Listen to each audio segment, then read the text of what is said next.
everybody. Welcome back to the Carrie Roldan Show and Business BFF podcast. I'm your host, Carrie Roldan. I am a wife, a mother, a runner, a best-selling author, a personal growth junkie, and your total business BFF. And I am so excited for our conversation today. My guest, Janet Zaretsky, is a master professional coach, author, and speaker who helps people unleash their brilliance, confidence, and visibility in the world. As a confidence expert and author of the book, Where'd My Confidence Go and How Do I Get It Back?, Janet is an expert at discovering the root cause of self-doubt, stalling on the career ladder, and getting stuck in past failures. She helps professionals to break free of the barriers keeping them from the accomplishment of their goals and desires. Janet's podcast, Brilliant You, can be heard on iTunes, Stitcher, and Google Play. And she is all about supporting women in their own power. You guys, I met Janet a couple years ago, actually. We were both involved in the same program, which shout out to Lisa Ingalls and Kim Carpenter. It was an amazing program. They're incredible women. I'm so glad you guys connected me to Janet. But I met her a couple of years ago. We've stayed in touch online, but hadn't really spoken. And just in the past few minutes, we've been chatting before the show, and I cannot wait because we are cut from the same cloth, about the same things. And I'm just really excited to have this conversation with you, Janet, all about confidence and the deeper places that comes from. So I am putting you on the screen. Welcome to the show, Janet Zaretsky. Thank you, Carrie. I'm so excited to be here. One, everything you said was so true. It's like we haven't talked other than online, and there it was. It's just like a connection at the heart and the soul of who we are in the world, and who we are as human beings. So I'm thrilled. Thank you for the opportunity. You're welcome. I'm so excited to have you. And you know what's funny is as I was reading your bio, you use some words, like some of the same words that I use, right? Brilliance is a word that you use a lot. That's actually not one of mine, but there was one I'm reading your, so where'd it go? Oh, the root cause. I use that phrase all the time. And so I can't wait to have the conversation just because I know it's going to go deep and it's going to go where it needs to go. So anybody who's watching or listening to this episode, just like hold on to your seats and get ready for some aha moments. Awesome. So Janet, let's start. A question I always ask my guests is, okay, you're the author of this book. You've got a podcast. You're helping people unleash their brilliance. But how did you get here? How did you come to do the work that you're currently doing? Well, without going through my whole history, because I'm not a young chick here, I will tell you I started my career as a registered nurse for 21 years. And I was very specialized. I did neonatal intensive care, which is teeny preemie babies and high-risk infant follow-up. And so I worked with families on advocating for their kids. And that was just in the beginning of when coaching was coming out in 95.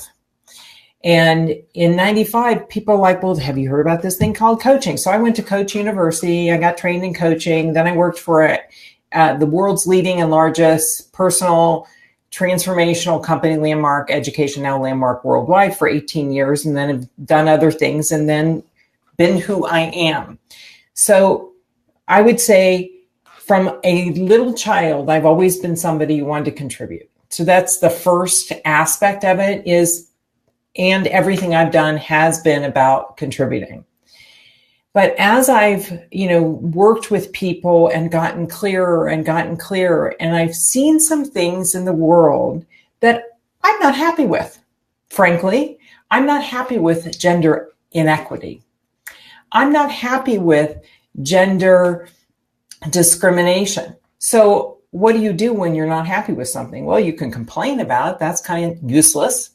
Or you can take some action. And that's really what got me inspired to do what I do and to get focused. Because as a business coach, as a speaker, as an author, I could do anything, any number of things, but I really, really want to end the gender gap in pay and influence in my lifetime. So that's how I got to doing what I'm doing and looking at the root cause. And that was the whole thing of the book, because a lot of the root cause of why there is the gender gap, we'll get into this a little bit more, I'm sure, as we talk about it, but is because of a lack of confidence. And I've worked with over 31,000 people over 22 plus years. So I think I have a pretty good sample to say, that's that. Now, I'm not saying men don't have, confidence issues, sure. And that's certainly it. And occasionally I work with a man and we're dealing with that.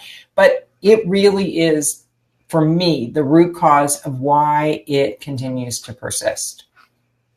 Okay, so let's just talk about that right now then, because I am, okay. It sounds to me, well, actually I need to ask this question. So how long have you been doing this work around the gender gap and really getting clear that, okay, wow, the root cause is much deeper than the laws? I'd say probably 5 years. Okay, so in the 5 years of doing this work, and tell me a little bit about the kind of people that you work with. So who are you working with? How does someone come to you? How does someone get to the place where they're like, I need to work with somebody because I'm done being paid less than I should be being paid? Well, it's interesting because they often don't come for that reason. They come for other reasons, right? They'll mostly people find me through word of mouth or referrals, to be honest with you, because I've been in the world enough. But they'll come because they're not satisfied. They'll come. I work with both executives or managers that are moving into executives or just, dissatisfied in the corporate world. But I also work with business owners who want to grow their business and scale their business. And it'll be they're frustrated or they've hired a lot of the wrong people and they've gotten things have not gone well, or they're just not happy with the job, or they've gotten passed over from a promotion. And, there'll be other things other than confidence, but at the root of it all, it's somehow self-doubt, imposter syndrome. It's somehow they've made some decisions about it, or they've been withheld, or they're in a male-dominated, that's a big one, yes, male-dominated field. And you go into a meeting and you try to speak up and somebody takes credit for your work or you don't get heard. That's how we end up there. Okay. There's like a million questions running through my brain right now. But what I started to say earlier is I feel like, wow, Janet, your time has come, right? This work that you've been doing your whole life, helping people find their brilliance, extracting it from them, standing in their own power, like all of that coming to the place of this moment right now where there's so much public outcry now. There was the Me Too movement. There's the, what's the other one? Hold on, I'm going to show you. No, I'm going to show you because I have a pin. Excuse the reach here. That's okay. The other one is? Yes, thank you. Time's up, right? Like this is this issue that we're talking about, this gender inequality. It's not new. No. It's not like it's been talked about for a really long time, but it seems to have really risen up and come to the forefront, and to where women are coming to a place where they're saying, okay, why not me, right? And enough's enough. And we're standing in our own power collectively. But what I'm noticing is that, because I have similar clients, my earbud just fell out. I have similar clients who come to me for one reason. And sure enough, when we get to the root cause, it is about their confidence or them even understanding who they are and what they stand for and what their truth is. So I guess my question is, what is my question? I think it's about that. Why are we collectively getting it, but individually struggling? That's a really great question. So I'm going to answer it in a kind of roundabout way, if you don't mind. In with Time's Up, with Me Too, we can often feel or experience or sound like we're the victim of it. Mm. And from a victim place, we never accomplish anything. But we've also culturally been in a position of keep your mouth shut. So, I'm not young. So I remember, I've had lots of sexual harassment as a nurse. Are you kidding? You talk about a place where it's ripe, but I didn't think of it as that. It was just the way it was. So instead of looking at it as the victim, let's look at it as we're the cause of it. The only reason the gender gap has been allowed to persist forever is because we collectively and individually have allowed it to be. So the further answer of that is why we struggle individually, because as individuals, it's hard to admit that. And it's hard to stand in the view of, I could have done something about it and I didn't, because there's embarrassment, there's some sort of, I should have known better, shame, all of that, which compounds the problem. Except then if you spread it out a little bit and you go, okay, what was the culture? The culture was that, and I simply was participating in a culture. So I'm not to blame, but on the other hand, neither are they, because the men were also participating in the culture of the times. Now, that doesn't get them off the hook, especially for the sexual harassment and assault. However, you want to give it a little bit of room. I was talking to my sister one time about this, and I said, it's like a pendulum swing. So for many, many years, the pendulum was swung here, and women were degraded, sexually harassed, et cetera, et cetera. Now the pendulum swung all the way over here, and you can't say anything for fear of it. It will come back to the midline. But now we have this great opportunity with Me Too and Time's Up of being awake and aware. And frankly, women, when we are banded together for something, not against something, but for something, we can accomplish anything. Just to kind of further go into that, we weren't given the right to vote. We stood for and did whatever we had to do. And if you've watched, a lot of historical stuff, people went to jail for it. They were willing to do whatever there was to do in order to get the right to vote. Same thing for owning a business, getting your own loan, which didn't happen until mid-70s. It's Isn't just that shocking. Crazy? It's crazy. When you look at the statistics, it's crazy. But it will take us. It'll take us that. It's like, oh, wake up. Wow, we could do something differently. Well, welcome to our future. Okay, I have so much to say about what you just said, and it's mostly a lot of hells to the yeah. Because that is one of the things that has bothered me. And by the way, our topic for today is how to be confident without apology. And we will get there, I promise. But one of the things that has frustrated me about Me Too or Time's Up is I remember when Me Too first came out, I was like, I think I saw a simple post that said something about, hey, if you've ever been made to feel uncomfortable. Basically, like, it was something about, I don't think men know how commonplace this is. If anything has ever happened to you, hashtag Me Too.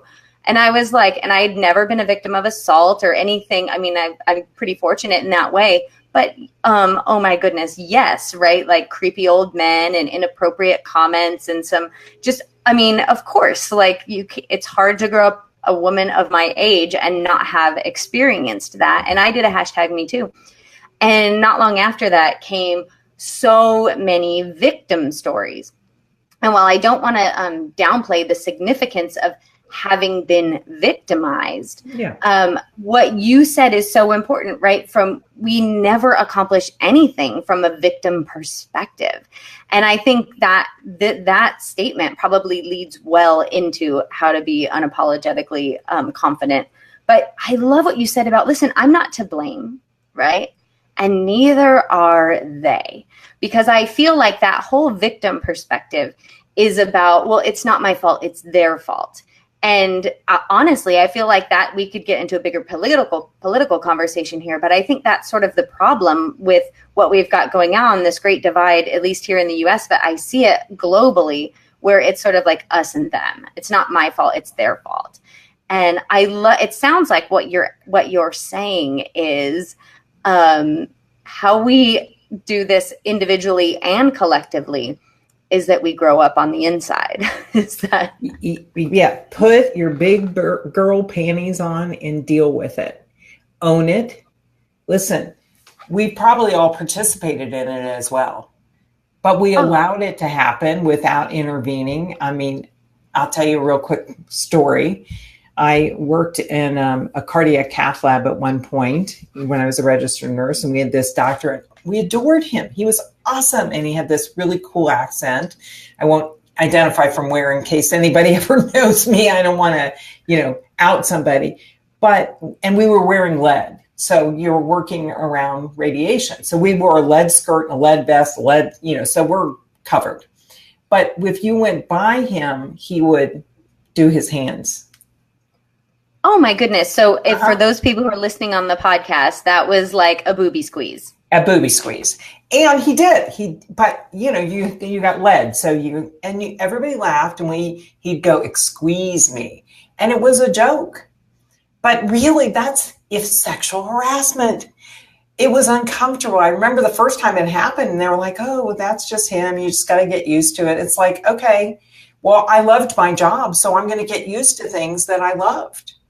And then recently I worked in another place in a neonatal ICU, and there was a doctor who was constantly touching people inappropriately, et cetera. And I recently found out he got fired for it, but it was many, many years after I left. So it's so commonplace. And at that point, I didn't think about it from that perspective. Sure. But now, as you said, as a grown-up, I can own, hey, I laughed, I participated, I went along, and I'm not a victim of that. And the more I can own my participation, the more I can say, oh, then I don't want that to happen anymore. How am I going to change it? Same thing with pay. We know, and I was sharing with you, I just spent 3 weeks in Europe, and we know it's across the globe, and we know it's across all kinds of different professions. In fact, 52% of all the master's degree holder in this country are women. Awesome. 4.5% of Fortune 500 CEOs are women. There is such a discrepancy between that, and I think this statistic may be wrong now, but around 18% of upper management and on boards are women. There is such a discrepancy between where women are professionally, financially, professionally in positions, and their education and their contribution. We also know if you put a woman in an executive position, the company will be 12% more profitable. That's craziness. But we've got to say, hey, we haven't done anything about it. And this may take us down a tack, but I have to say it. Women aren't supporting each other. We're in competition. We're like, oh my God, there's only one position. Well, that's never going to end the gender gap. Instead of going, your success is an avenue for my success. Let's celebrate. I love it when people are just successful as can be. Break barriers, be a lot more successful than me. I'm going to be, cheering you on. Well, what I think about that is that we are in the middle of a shift, right?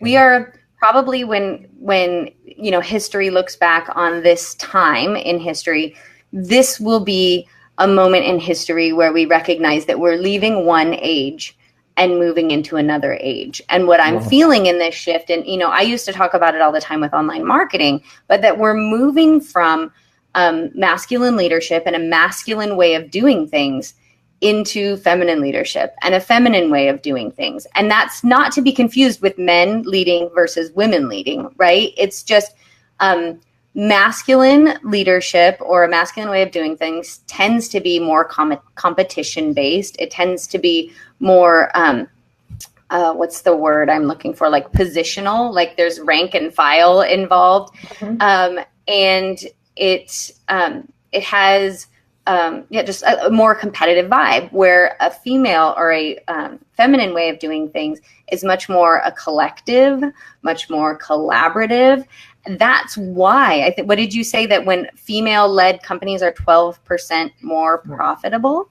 Well, of course, because we're moving into more of the feminine. I mean, we could talk about people's, why people buy the products that they do. It used to be purely, or like why people invest in the companies that they invest in. It used to be really profits driven. And now it's people invest from a much more feminine perspective, from a much more holistic perspective. So having said that we're moving into this feminine way of doing and being, I can see, and this is where we can sort of move into that conversation about, how to be more confident without being apologetic. What I'm feeling is that women and femininity, right, we're like sort of trying to figure it out. So for most of my life, I'm 41 or 42, I can't remember. I'm in my early 40s, and I think I'm 42. I think I just turned 42. But for most of my life, right, so I grew up like in the 80s when people, moms were wearing big shoulder pads and pencil skirts, but they were like doing it all. They were going to jobs, but they were like learning how to survive and thrive in a man's world, right? And it's been that way, I think, sort of up until now, where now we're in this place where all of us, men and women and companies and businesses, like we get to figure out how to survive and thrive in a more collective, more collaborative, feminine world. So I know I took that sort of off on a tangent, but I was just like feeling that so strongly when you're talking. Of course, women-led companies are, okay, here's an example from my life. So before I did what I do now, I was a high school cross country and track coach. And I didn't recognize at the time that I was one of the very few female coaches at least in the local area that I was, but probably more than that. Of all the local high schools, it was like all male coaches except for me and one other lady. We happened to have two of the most successful teams around. And it didn't dawn on me because I was super young, but I just thought, well, I'm just good at this, right? I'm just doing what works. But what I was doing is what felt right and intuitive to me. I had a very feminine leadership style, and it wasn't long before the male coaches around were asking me to come talk to their teams, to come help them, because clearly I was doing something that worked that they didn't know and wanted to learn. So what I'm getting at is, of course, can we do that on the macro, right? In the bigger scheme of things. But let me ask you a specific question about confidence and how do we find it as women, right? In this new space, how do we own our stuff and show up, right? I know the fear, right, is how do I be unapologetically confident and not a bitch? Well, it's interesting. So first of all, the whole conversation where you just went is the answer. So I'm going to challenge something you said. Okay. I don't look at it as feminine or masculine. Okay. Because that keeps the old paradigms in place. Okay. Right? I get that. Yeah. And I've been trained by Judith Glaser in conversational intelligence, EIQ. And, she identifies 3 different management styles. One is called tell, sell, yell, which is the old, what you would call masculine, to do what I say. Transactional is a little bit of that with explanation. And then co-creation, which is the highest vibrational you could have. So where we're headed. And where we're headed. So if you take away feminine and masculine, because there's a threat, anytime you put threat in the space, people will resist it. So if I say to my husband, who happens to be an engineer. Mine too. Oh, really? That's so funny. Yeah. So my husband is an engineer and very masculine. If I say to him, you need to be more feminine, there immediately is an emotional threat.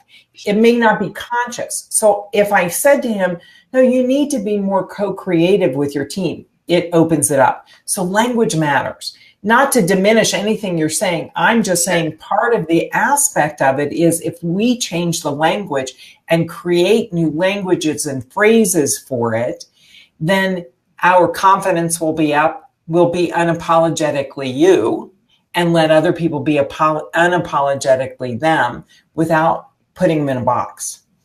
Oh, so good. It's to be, let me back up and say one thing. You are amazing, and so is everyone else. And I often say, brilliant, my Brilliant You podcast came out of what I say to people all the time. Oh, that's brilliant. That's brilliant. That's brilliant. I didn't know I had that habit. And it was a created habit until I was leading a workshop, and they're like, we try to get brilliance out of you. When you say brilliant, we write a check mark, It's like, yes, I'm brilliant. So, that was fun, but it really was that I created that. Really being awake to people is to be awake to their brilliance, and everybody's different expression is brilliant. Now, what happens is we want to be extraordinary in an ordinary way. We want to take ourselves and fit ourselves into a box that looks like other people and see, I'm like them. But then that diminishes who you are. Your quirks, what you would call your quirks, your different ways of working, or like you, where you said you embrace being a business BFF. Why wouldn't you? That's who you are. The more you can authentically create yourself expressed in the world, the more confident you are in who you are. Now, here's the other side of it. Some people won't like you. Some people will judge you, and some people may be vocal about it. And the hardest thing is for you to actually not care. Yeah. And this is the caveat.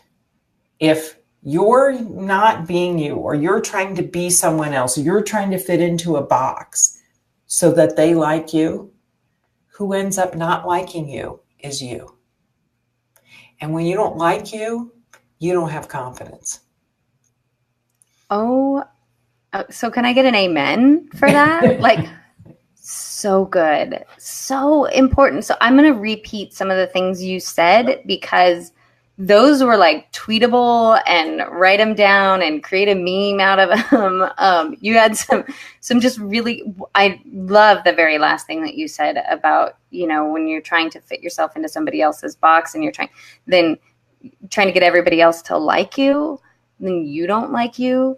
I think that is the problem that so many women have, right? We're taught from such a young age to just be likable, to be a people pleaser. And I don't know how many clients that I've wound up having that raise their hand, I'm a recovering people pleaser. Okay, so I want to repeat what you said. You said you are amazing, and so is everyone else. And I feel like that's the part that we think that if we're going to be amazing or exceptional, that means that other people aren't. And just really owning, Oprah can be awesome, and so can I, right? She can be awesome in her Oprah way, and I can be awesome in my Carrie way. And we're both awesome and amazing and enough and perfect as we are. So I love that, because I think that's a lot of people are missing that second part about so is everybody else. And then you said people try to be extraordinary in an ordinary way. And I love this so much, because it's the same thing that I see with people is okay, I want to be a bajillionaire, or I want to reach this level of success. What's the path, right? Show me the path. How is that done? Assuming that there's just, a blueprint or formula, or they can just follow these neat and tidy steps, right? But when we talked in the very beginning of the podcast, we said, the root cause, right? Getting to the root cause. Well, the root cause of your extraordinariness is you and what makes you unique and different and wonderful. Right. So I love that. I talk about confidence when I talk to people is really about really knowing who you are and what you stand for. And so many people don't. I find that so interesting. So I know, Janet, we could talk like forever and ever. But is there anything that we've left out? Anything you really want to? I mean, I always ask this question on my show. I say, you know, on the show, we have conversations that matter. What's the I feel like we've had a great conversation that matters already, but what's the conversation that's not being had that we, as women especially, but as business owners, ought to be having? So there's two things. Okay. So one thing, I'm going to answer two questions, because the first thing is there something that you want to make sure basically that I say? So I did a TEDx called The Apology Trap. And this is like, I'm so passionate because this is part of what undermines people's power and confidence. We have habits of automatic, reflexive apologizing for everything.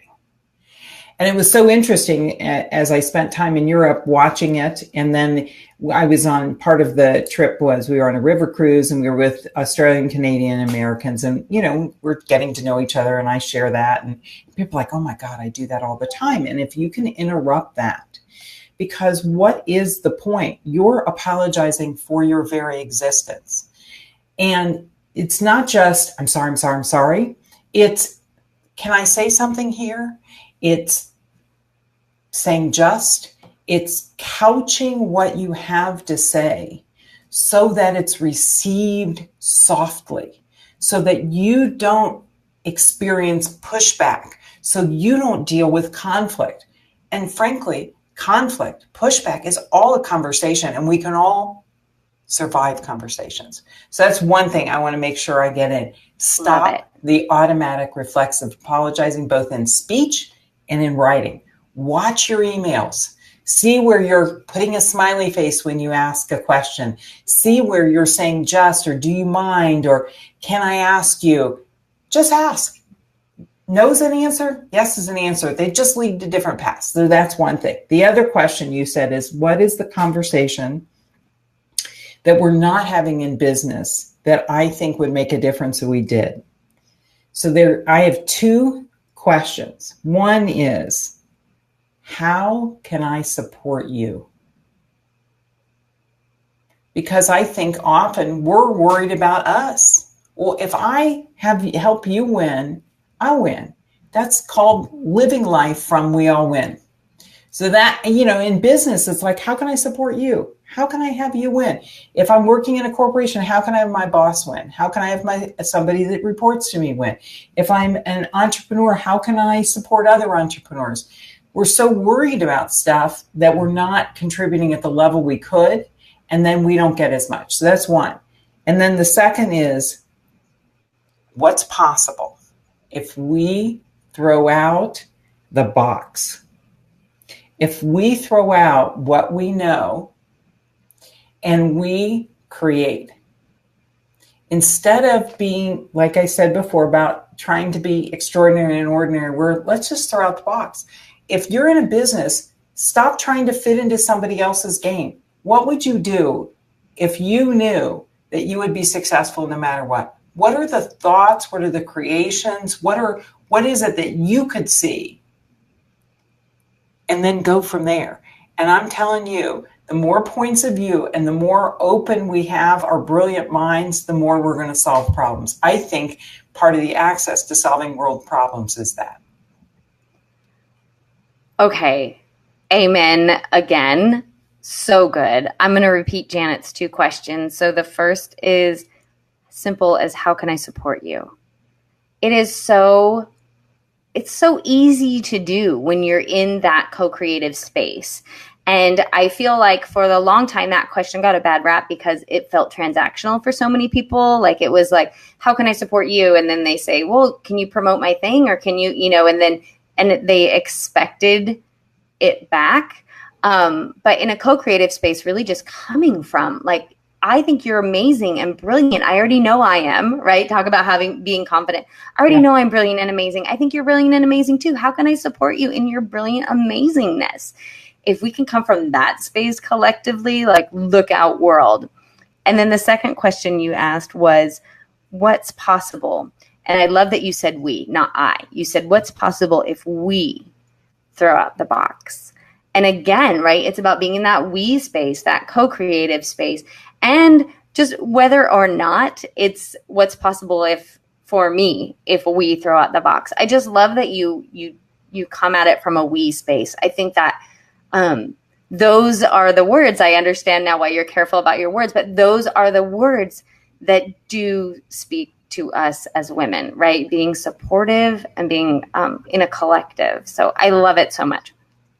Janet, we are already 5 minutes over, so I want to make sure I give everybody the links for ways to connect with you. So if you're watching on YouTube or you're listening to the podcast on any of the various platforms, I will have all these links in the show notes. And for those of you who are watching us on Facebook, I'll be sure to put them in the comments in just a minute.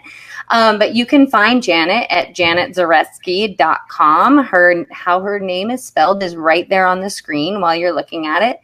And then she also has a confidence quiz that actually, Janet, do you want to take a minute just to explain the confidence quiz? Go ahead. The confidence kit. Killers. Yeah. Well, I don't know which I gave you, but my confidence kit includes a quiz, and it's a quiz of really, where are you self-sabotaging yourself? And then I also, with my book, I have a free workbook, which you could get if you don't get the book, and that comes in the confidence kit as well. And can you tell us where your book's available? My book is available on Amazon. It's also available on my on my website, and then there's where'dmyconfidencego.com. So that's where you can get it. Perfect. So again, Janet's book is Where'd My Confidence Go and How Do I Get It Back? I can't wait to read it. Actually, I was telling Janet, I just finished facilitating a class on authentic leadership, and the whole core of the class, right, was getting to the answer to that question. So I'm excited to read your book and just see what I can glean. This conversation has been so enlightening. I feel like I've been growing up on the inside for a long time, and you seem just a couple steps ahead on that journey. Like, I'm excited to drink in everything that you have to offer.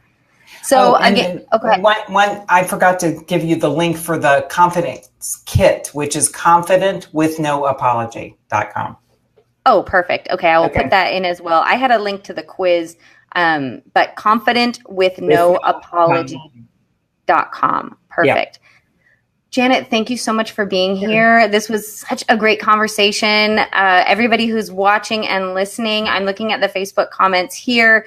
Megan saying, so spot on. Nice to hear this perspective. And she's completely aligned. So yes, that is what we're going for. I hope that while you guys are watching and listening, you had an aha today, that you can use what you've gleaned today to show up differently in the world. Even if it's as simple as recognizing, I'm going to write an email without the words just or sorry. Great. Carrie, thank you so much for this opportunity. I love doing this. I loved being with you. I love that you're a partner of mine across the U.S. in causing the extraordinary women to be the extraordinary women they are. Thank you very much. Thank you. And thanks everybody for watching. And we'll see you on the next episode of the Carrie Roldan Show. Talk to you later.